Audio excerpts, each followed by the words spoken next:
Industry luminary and cool video game uncle Todd Howard is yet again warning that it's way too early to start caring about the Elder Scrolls 6 in a recent interview with GQ magazine. Welcome to Inside Games Daily, the only gaming news show to have really already stopped caring about Elder Scrolls a long time ago. Yeah, I mean, there were some great games there. We all have some wonderful memories. But boy, does it seem like they've lost the magic and perhaps the ability to ship a game. And also, I don't know, Todd Howard doesn't want people burning themselves out with anticipation, so I really appreciate where he's coming from.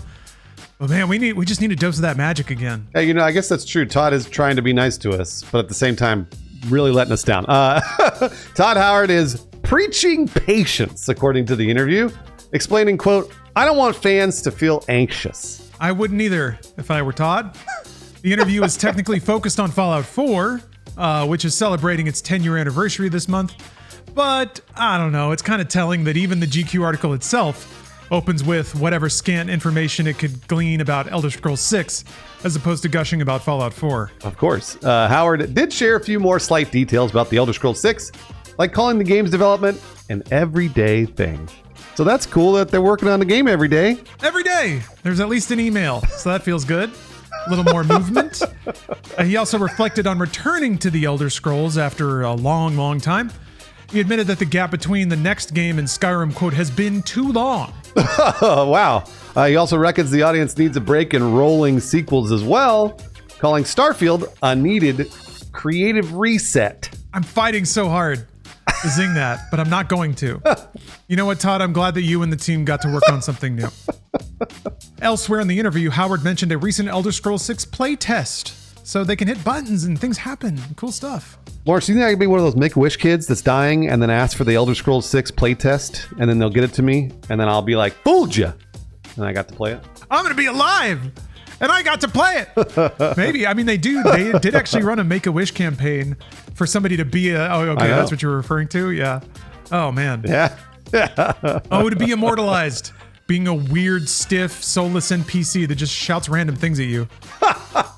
And while the Elder Scrolls 6 is very, very far from release, like we're talking far, Howard did at least describe how he would like it to go down. He'd like the release to go down. Yeah, this is kind of interesting. He said, quote, "I'd like to just announce stuff and release it.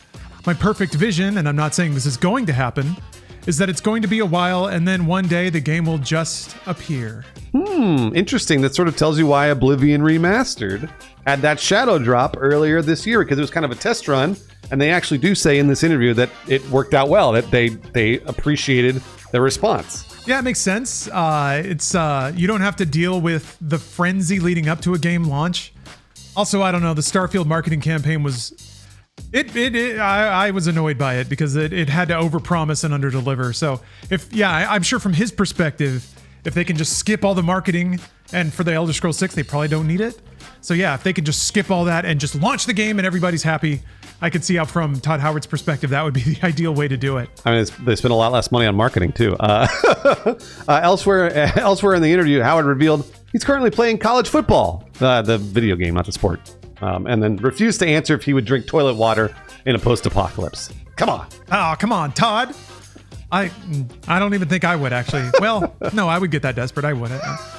This is interesting, too. He also mentioned that Fallout 4 had 12 million players last year. Wow. Fallout 4 Anniversary Edition launched today. And in usual Bethesda fashion, it's not really going that well.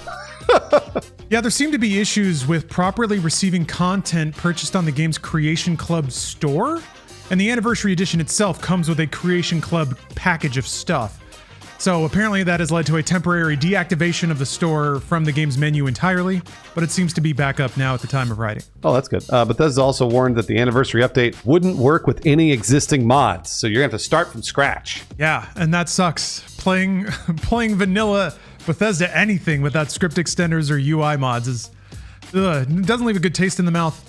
Accordingly, folks on Reddit are posting that they have to disable absolutely everything to get the game to launch. Dang it. Actual Damage 4216 sums it up. Breaking the game on its anniversary is peak Bethesda. It really is. God damn it. I have to admit, it is. I'm frequently charmed by how in stride Bethesda fans can take these things. Any other fandom on the internet is they love getting mad about these things. But I feel like, yeah, if you're a Bethesda fan at this point, you kind of have to just laugh at the situation sometimes. How is a 10-year-old game broken in entirely new ways? Oh, man. I was reading the subreddits of Fallout and, like Bethesda, all the usuals today, because I wanted to see if people were excited. And I got, I was reading this interview with Todd Howard, and nobody's excited. Everybody's super mad about the fact that the Anniversary Edition doesn't work, that there is no Fallout 3 remaster or remake, whatever, either way. There's none of that stuff. It's Bethesda. I messaged this to Lawrence earlier today. I was like, boy, wouldn't it be cool if I didn't have to do shit for 10 years and get paid? Like, I could just hang back. Now, I'm not saying all the devs are doing that. Obviously, they're working on things, but they're just kind of chilling. And it's pretty cool that Bethesda as a company bought by Microsoft don't really have to ship a game every 3 years, 4 years now AAA studios are doing. That's pretty rad.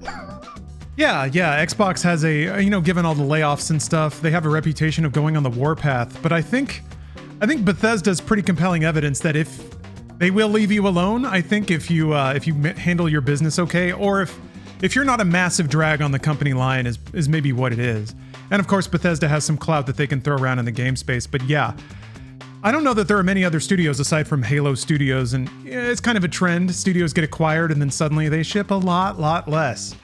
So Bethesda's certainly one of them. And yeah, even some slam dunk opportunities that don't even require them to necessarily grind away on a game. The fact that, yeah, like you said, the fact that Fallout 3 Remastered wasn't ready for Season 1 of Fallout, but apparently won't be ready for Season 2 of Fallout is just baffling to me. I don't understand how a port of a game cannot be ready for the exact time people want to play it like that. And you had mentioned the spike in player numbers potentially connected to Fallout Season 1.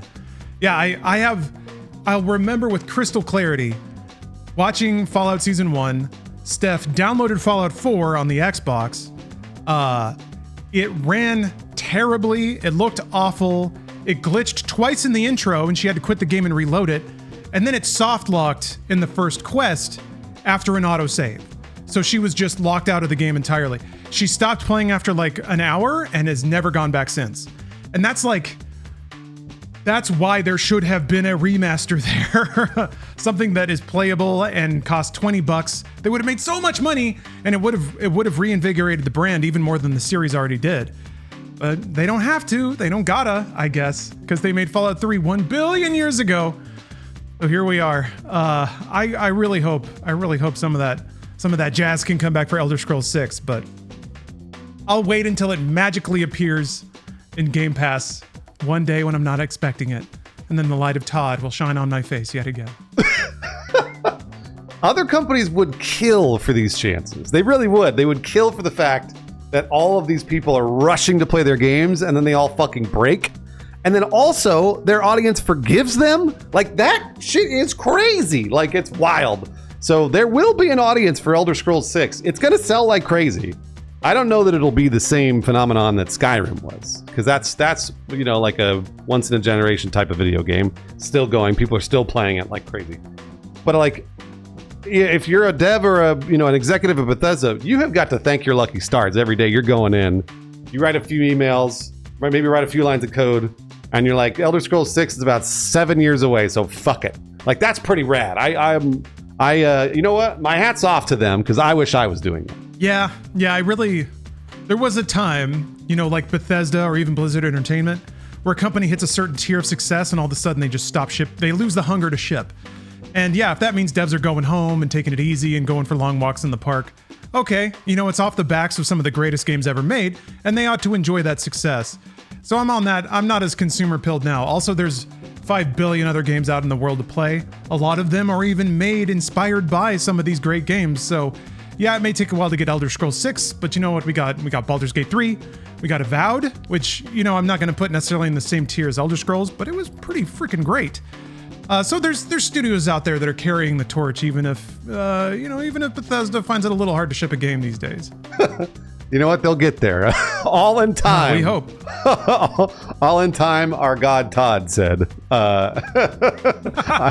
Thank you very much for watching Inside Games. We really love affectionately shitting on Bethesda But also, we really do. I love Bethesda video games, and I could play them forever. I mean it in the very best possible way. So without you, we would just be doing all of this alone in our rooms. We wouldn't actually be able to stream Skyrim to a bunch of people. So thank you. Yeah, I'd be the psychopath making a camera out of cardboard and screaming about Todd Howard into it. But yeah, I feel like my relationship with Bethesda, it's like a fuck up younger brother. And like, why do you keep doing that? But also, I'll see you at Thanksgiving. So yeah. But yeah, on that note, thank you again for watching. Check out our Patreon, because of course we have one. We post all of our content there for free, plus free memes. You know today's going to have a killer Todd Howard meme, so I'm going to have to dig that out of the vault. And here are some patrons that we'd like to shout out for supporting the show, and they would never lie to us, like our good friend Todd. Sherwin Sanchez, Matthew Slobodnik, Ati, Seatbelt Man, and Brian English. Thanks for keeping it straight.